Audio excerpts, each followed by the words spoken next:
The Grand Museum of Valora was the most beautiful building in all the known galaxy. It stood on a hill made of white crystal, and its walls were built from metals that shone like liquid gold. Every species in the Galactic Council had placed their most precious treasures inside this museum. For 12,000 years, the greatest artifacts of civilization had found their home here. Tollus walked through the main hall with his four legs clicking softly on the polished floor. He was an insectoid creature, tall and thin, with compound eyes that could see in every direction at once. As the head curator of the museum, he knew every single item in the collection. He knew the story behind each one. He took great pride in his work. Today was a special day. The humans had finally earned their seat on the Galactic Council. After only 300 years of space travel, this young species had proven themselves worthy. Now, like all new members, they were invited to contribute an artifact to the Grand Museum. Tollus did not expect much. Humans were so young. Their entire recorded history was barely 10,000 years old.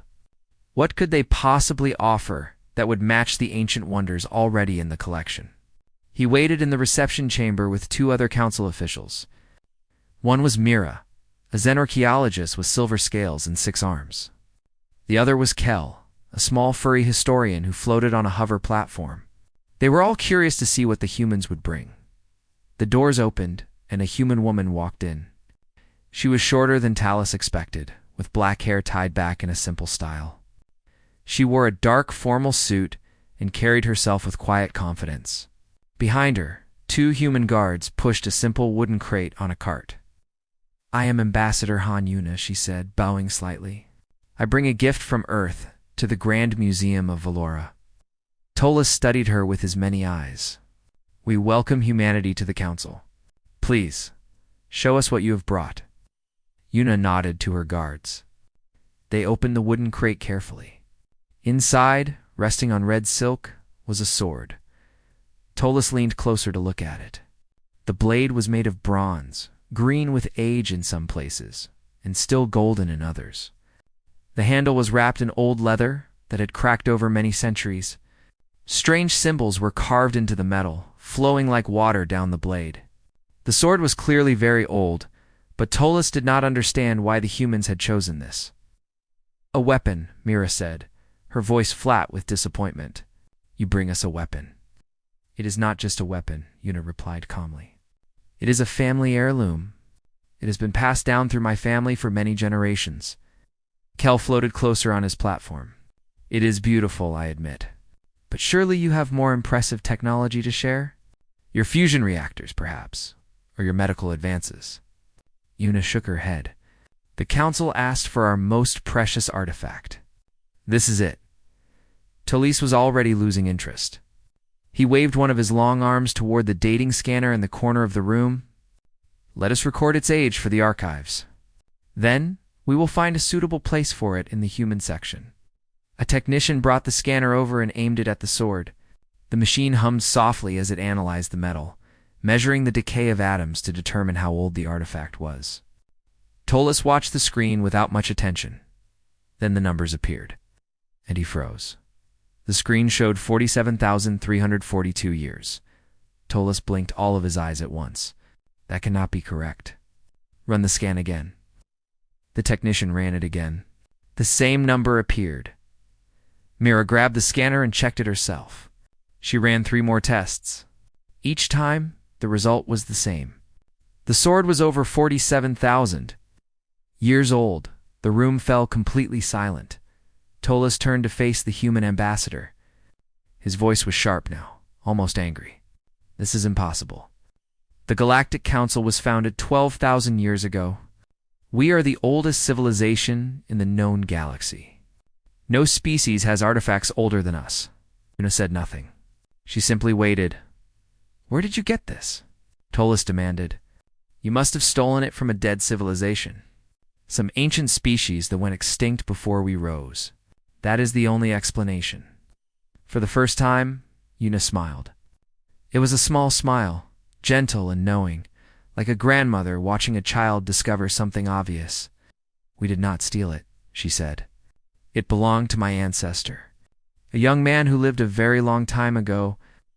That is impossible, Mira said. Humans only developed writing 10,000 years ago. Your species was living in caves 47,000 years ago. Yes, Yuna agreed. We were living in caves. But we were not stupid. We made tools. We made art. We made ceremonies. And we made swords. She reached out and touched the blade gently, her fingers tracing the strange symbols carved into the bronze. My ancestor was 17 years old when he received this sword. His tribe had a tradition. When a young person completed their training, when they learned to hunt and fight and survive, they graduated. They became an adult, and they were given a blade to mark this moment. Tolis could not believe what he was hearing. You are saying this sword is a graduation gift? Yes, Yuna said. My family has kept it for over 1,000 generations. We pass it from parent to child, along with the story of where it came from. We never forgot. Kel made a strange choking sound. 47,000 years? That is before our oldest council species discovered fire. That is before the first starship was even imagined. Your people were already making ceremonies and traditions and keeping records. Yuna looked at each of them in turn. Her dark eyes were calm and deep. The sword is not what makes us special, she said. What makes us special is that we remembered. For 47,000 years, through ice ages and floods and wars and plagues, we never stopped teaching our children. We never stopped graduating them. We never stopped passing down what we knew. She stepped back from the crate and folded her hands in front of her. Welcome to humanity, she said. We have been waiting a long time to meet you. The Grand Museum of Valora had stood for 12,000 years. In all that time, no artifact had ever silenced its halls so completely. Tolis did not sleep for 3 days after the human ambassador left. He ran every test he could think of. He called in experts from 7 different planets. He even dismantled the dating scanner and rebuilt it piece by piece to make sure there was no error. The result never changed. The sword was 47,000 years old. Finally, he went to the council and requested permission to travel to Earth. He needed to see the human homeworld for himself. He needed to understand how this was possible. Mira and Kel volunteered to join him. Mira wanted to study human archaeology with her own instruments. Kel wanted to access their historical archives. Together, the 3 of them boarded a fast ship and made the journey to the small blue planet at the edge of the galaxy. Earth was beautiful in a wild, dangerous way. The oceans were vast and deep. The mountains rose high into the clouds. The forests were thick and green and full of creatures that made strange sounds. Tolis understood immediately why the humans had become so strong. This planet was not gentle. It did not forgive weakness. Their shuttle landed in a city called Sol. It was an old city by human standards. Filled with both ancient buildings and modern towers, the streets were crowded with humans walking and talking and living their busy lives. Tolis watched them through the shuttle window. They looked so small and soft. How had they survived for so long? A man was waiting for them at the landing pad. He was middle-aged, with a round face and a warm smile. He wore simple clothes and carried a bag over his shoulder. Welcome to Earth, he said, bowing politely. I am Park Jisoo. I am the director of the National Museum of Korea. Ambassador Han Yuna asked me to be your guide. Tolis stepped off the shuttle and looked down at the human. We are here to investigate. We need to see your oldest artifacts. We need to understand your history. Jisoo nodded, still smiling. Of course. I expected you would want to see everything. Please, follow me. I have prepared a full tour. They traveled through the city in a ground vehicle. Jisoo talked the entire way, pointing out buildings and explaining their history. This temple was 500 years old. That palace was 600 years old. This neighborhood had been rebuilt after a war that happened 70 years ago. Tolis listened with growing frustration. These numbers meant nothing. 500 years was nothing. 600 years was nothing. He needed to go deeper. The museum was a large building made of stone and glass. Inside, it was quiet and cool. Jisoo led them through the galleries one by one, moving backward through time. First, they saw artifacts from the recent centuries. Painted scrolls, ceramic vases, silk clothing. Beautiful work, Tolis admitted, but nothing special. Then they moved to older sections. Bronze bells that were 2,000 years old. Iron swords from ancient kingdoms. Jade ornaments carved with incredible skill. Mira began scanning each artifact with her instruments. At first, the readings matched what she expected. But as they went deeper into the museum, into the older and older sections, her scanner began to behave strangely. This cannot be right, she muttered, tapping the device. These readings are too old. Human civilization is not supposed to be this ancient. Jisoo overheard her and laughed softly. Your council has interesting ideas about us. You think we are young because we only recently went to space? But we have been here for a very long time. He led them to a gallery filled with stone tools. They were simple things, just rocks that had been chipped into. The delegation stayed on Earth for 2 more weeks. Tolis wanted to leave immediately, but Mira insisted they learn more.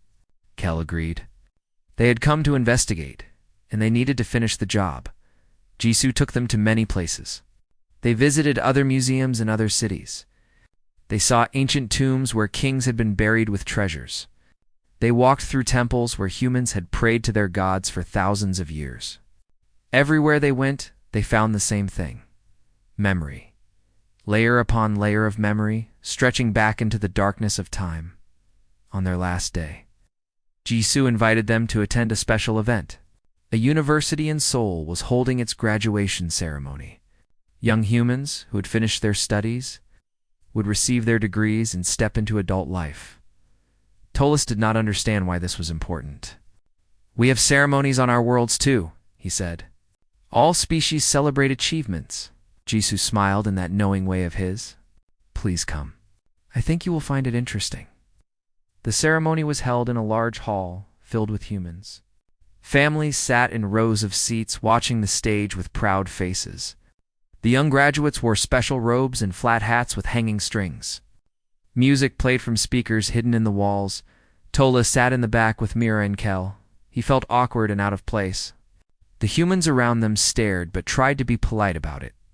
Some of the children pointed and whispered. One by one, the graduates walked across the stage. Their names were called, and they received rolled papers from the university president. The families cheered and clapped for each one. Jisoo leaned over to the aliens. Watch that young man there. His name is Kang-soo. His family has something special planned. Kang-soo was tall and thin, with bright eyes and a nervous smile. He walked across the stage, received his degree, and bowed to the audience. The applause was loud and warm. After the official ceremony ended, the families gathered outside in a garden. The aliens followed Jisoo through the crowd until they found Kang-soo standing with an elderly woman. She was small and bent with age, her hair completely white, but her eyes were sharp and clear. This is Kang Nara, Jisoo said. She is Sue's grandmother. She has something to give him. Nara reached into a long cloth bag and pulled out a sword. It was not as old as the one in the museum, but it was still clearly ancient. The blade was iron, dark with age, and the handle was wrapped in faded silk. Carved into the metal were symbols similar to the ones on the bronze sword. Sue bowed deeply before his grandmother. She held the sword horizontally and presented it to him with both hands. He accepted it the same way, holding it carefully like it was made of glass. Tears ran down his face. Nara spoke in the human language. Jisoo translated for the aliens. She is telling him the history of the sword. It is 900 years old. It was made during a time called the Goryeo dynasty. A young man received it at his own graduation, when he finished his training as a scholar and warrior. He passed it to his son. His son passed it to his son. And so on, for 40 generations, until it reached Sue today. Tolis watched the scene with all of his eyes. Why do you give weapons to scholars? Sue does not look like a soldier. Jisoo shook his head. The sword is not for fighting. It is for remembering. Nara finished speaking, and Sue raised the sword high so everyone could see. The crowd applauded and cheered. Then he lowered it and embraced his grandmother gently. Jisoo continued translating. She told him that their ancestors survived wars, famines, plagues, and invasions. Each generation faced terrible challenges. Each generation survived and passed the sword to the next. The sword is proof that the family endures. It tells Sue that he comes from survivors. Now it is his turn to survive and build and pass the sword to his own children someday. Kel made a soft sound of wonder. This tradition is 900 years old in this family alone. But you've said the sword in the museum is 47,000 years old. Has this tradition existed that long? Jisoo looked at the old woman and her grandson. Yes, the details have changed. The materials have changed. The ceremonies have grown and shrunk and grown again. But the core idea has never changed. We graduate our young. We give them something to carry forward. We tell them where they came from and where they must go. Mira stepped closer to watch Sue holding his sword. Every generation teaches the next. Every generation remembers the ones before. That is how you survived so long. That is how you kept your history alive, without writing, without technology, without anything except your own memories. Nara noticed the aliens watching. She walked over to them slowly, using a cane for support. Up close, Tolas could see how old she truly was. Her skin was thin and marked with age, but her eyes were bright with intelligence. She spoke, and Jisoo translated. Oh. She says you are welcome to witness this moment. She says she knows you came from far away to understand us. She wants you to know that humans are not complicated. We are simple. We love our children, and we want them to survive. Everything else comes from that. Tolas did not know what to say. In his culture, the old were respected but kept separate. They did not participate in ceremonies like this. They did not pass down treasures with their own hands. Nara spoke again. She says the sword in your museum was carried by a young man during the last great ice age. His tribe lived in caves and hunted animals with stone spears. Life was hard and cold and dangerous. Many people died young. But his parents wanted him to survive. So they gave him the best weapon they had and told him to be strong. He kept it his whole life. When he was old, he gave it to his own son and told him the same thing, and so on for 47,000 years.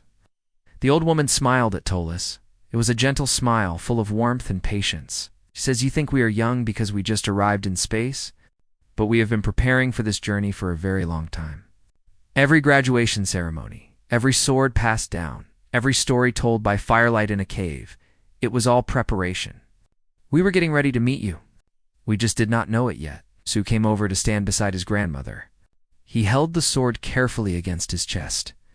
His eyes were still wet with tears, but he was smiling now. Jisoo translated one last thing from Nara. She says she hopes you will come back someday to see Sue give this sword to his own child. She says that is when you will truly understand what it means to be human. Not the technology, or the science, or the buildings. Just a parent passing a blade to a child and saying, survive. Build. Remember, the chain must not break. Tolas looked at the young man with his ancient sword. He looked at the old woman with her bright eyes. He looked at the families all around the garden, celebrating their graduates with love and pride. He finally understood. The humans had not conquered the galaxy. They had done something harder. They had conquered time itself, one generation at a time.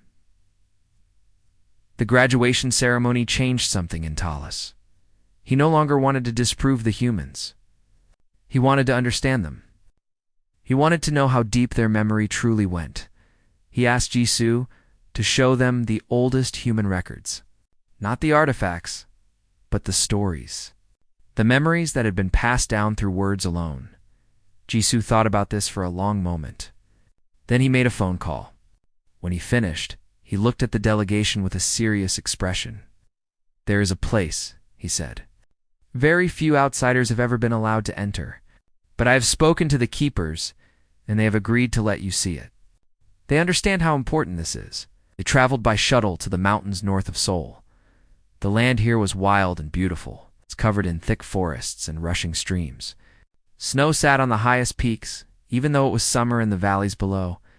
The shuttle landed near a small building made of stone. It looked ordinary from the outside, like a simple house built into the side of a mountain. But when Jisoo led them inside, Tolis realized it was only an entrance. Behind the building was a massive door made of metal. Guards stood on either side wearing uniforms that Tolis did not recognize. They bowed to Jisoo and opened the door without speaking. Beyond the door was a tunnel that went deep into the mountain. Lights lined the walls, but they were soft and gentle, not harsh. The air was cool and dry. Tolis could feel something old here, something that had been waiting for a very long time. They walked for several minutes before reaching another door. This one opened into a vast chamber carved out of solid rock. The ceiling was high, supported by pillars. The walls were lined with shelves that stretched up into the darkness. On the shelves were thousands of objects. Books, scrolls, tablets made of clay and stone, recordings on devices that looked very old. In between the shelves, standing like silent guardians, were statues of humans from different ages. Some wore animal skins. Some wore armor. Some wore robes. They all had the same expression. Pride mixed with determination. Waiting for them in the center of the chamber was an old man. He was very old, perhaps the oldest human Tolis had ever seen. His body was bent and thin, and he moved with the help of a mechanical frame attached to his legs. But his eyes were clear and sharp, full of life and purpose. "I am Dr. Yuntae," he said, bowing slowly. "I am the keeper of this archive. Welcome to the Memory Vault." Kel floated around the chamber, looking at everything with wonder. "What is this place?" "I have never seen anything like it." Yuntae smiled. "This is where we keep our oldest stories. Not the written records, those are stored elsewhere. This." The journey back to Valora took 3 weeks. Tolis spent most of that time in his cabin, thinking about everything he had seen. The museums full of ancient tools, the graduation ceremony in the garden, the vault beneath the mountain, the story of Day and his sword. Myra and Kel were changed too. They spoke less than usual. When they did speak, it was always about the humans. They were trying to understand how such a young-looking species could be so impossibly old. When the ship finally arrived at Valora, Tolis went straight to the council chamber. He had to deliver his report. He had to tell the other species what he had learned. The chamber was full. Representatives from every council species sat in their designated places, arranged in a great circle around the central speaking platform. Tolis had stood on that platform many times before. He had never been nervous. Today, his legs were shaking. He climbed onto the platform and looked out at the assembled delegates. He saw faces he had known for centuries, friends and rivals, politicians and scientists. They all watched him with curious eyes. "I have completed my investigation of humanity," he began. His voice echoed in the great chamber. "I was sent to determine if their artifact was genuine. I can now confirm that it is." Murmurs rippled through the crowd. Tolis raised a hand for silence. "The bronze sword in our museum is 47,000 years old. It was made by a human metalworker during the last great ice age on Earth. He gave it to his son as a graduation gift. That son gave it to his own son, and so on, for 1,600 generations, until it reached the family of Ambassador Han Yuna." A representative from one of the older species stood up. "This is impossible. We have been watching the humans for 3 centuries. They were primitive cave dwellers until recently. They cannot have a history older than our own." Tola shook his head slowly. "We were wrong. We assumed that civilization requires writing, technology, and space travel. We measured humanity by our own standards and found them lacking. But they have something we never considered. They have memory." He began to pace across the platform. His legs no longer shook. He was sure of himself now. Humans pass their knowledge from parent to child through spoken words and physical traditions. They have been doing this for tens of thousands of years. They survived ice ages that killed other species. They survived plagues that should have ended them. They survived wars that destroyed whole continents. And through all of it, they kept teaching. They kept graduating their young. They kept passing down what they knew. He stopped pacing and faced the council directly. The sword in our museum is not a trick. It is proof. Proof that humanity has been building toward this moment for longer than we have existed as a civilization. They did not stumble into the stars by accident. They prepared for this journey since before our ancestors discovered fire. The chamber was silent. No one moved. No one spoke.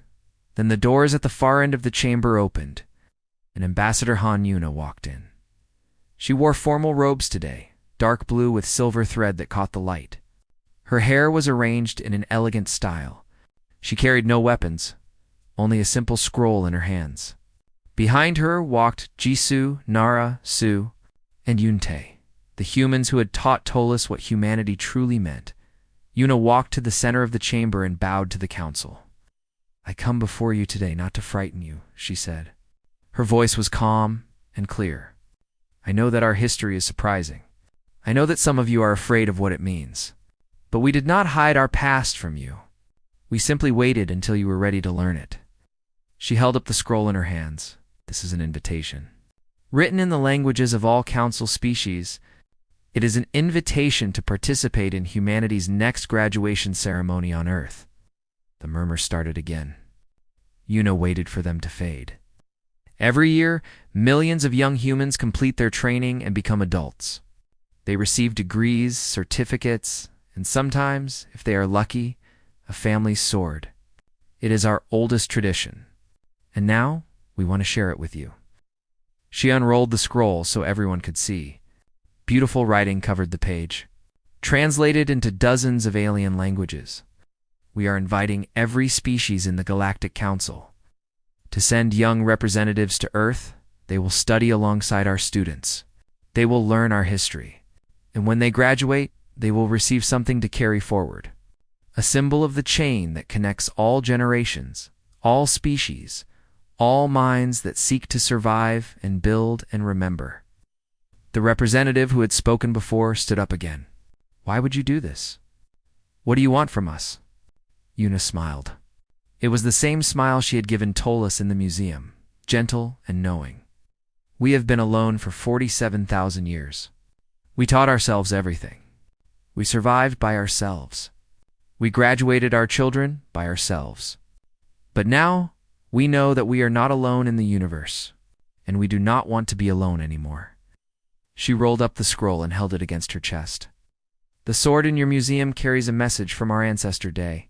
He told his son to survive, to build, to remember. He told him that the chain must never break.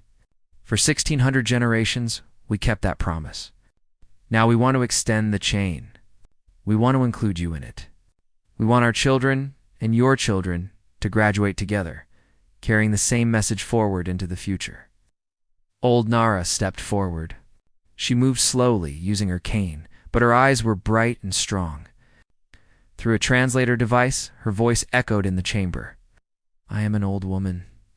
I have seen many changes in my life. I have given my family's sword to my grandson. My part in the chain is almost finished. But I did not come all this way just to watch. I came to ask you something." She looked around at the alien faces watching her. "Will you join us? Will you teach your children the way we teach ours?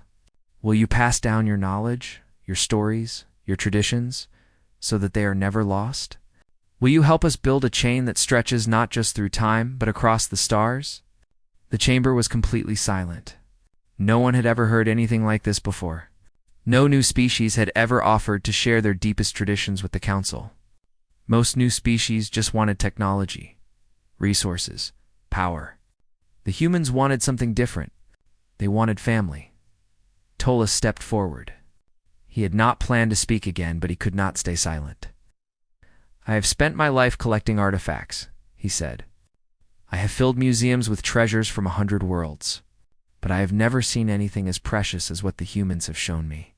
Their memory, their love for their children, their refusal to let the chain break, no matter what challenges they faced." He bowed to Yuna, lowering his tall body almost to the floor. "I accept your invitation. I would be honored to attend humanity's graduation ceremony. I would be honored to learn from you." One by one, other delegates began to stand. They bowed or nodded, or made gestures of respect according to their customs. the chamber filled with movement and sound. Yuna watched them with tears in her eyes. But she was smiling. 50 years passed. Jisoo was an old man now, with white hair and wrinkled skin. He sat in a chair at the edge of a great stage, watching the graduation ceremony unfold. The crowd was much larger than he remembered from his youth, and much more diverse. Humans sat beside aliens of every shape and size. Parents of a dozen species watched their children walk across the stage. The graduates wore robes in many colors, decorated with symbols from worlds across the galaxy. One graduate caught Jisoo's attention. A young insectoid creature named Ven. He was small for his species, with delicate wings that shimmered in the light. He walked across the stage nervously, accepting his diploma with shaking hands. After the ceremony, Ven came to find Jisoo. Beside him walked his mentor, a middle-aged human woman who had taught him for 4 years. "Congratulations," Jisoo said, smiling warmly. "You did well up there." Ven clicked his mandibles in the gesture of thanks that his species used. "I was so scared. I almost fell over," Jisoo laughed. "Everyone is scared at their graduation. That is part of the tradition." The mentor reached into a bag and pulled out a small blade. It was not a sword exactly, more like a ceremonial knife, sized for Ven's small hands.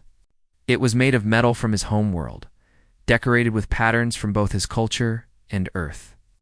"This is for you," she said. "A graduation gift. Carry it with you always. When you have children of your own, pass it down to them. Tell them where you came from. Tell them who taught you. Tell them that the chain must never break." Ven accepted the blade with trembling hands. His wings fluttered with emotion that he could not express in words. Jisoo watched the moment and felt his heart fill with warmth. This was what Nara had dreamed of. This was what humanity had worked toward for 47,000 years. Not conquest, not power. Just this. Parents and children, teachers and students. The chain stretching forward into a future they could not imagine. Ven looked up at the stars that were beginning to appear in the evening sky. "I will remember," he said. "I promise. The chain will not break." Jisoo smiled and leaned back in his chair. The ceremony was over. But the tradition would continue forever. The oldest species in the galaxy had found its family at last.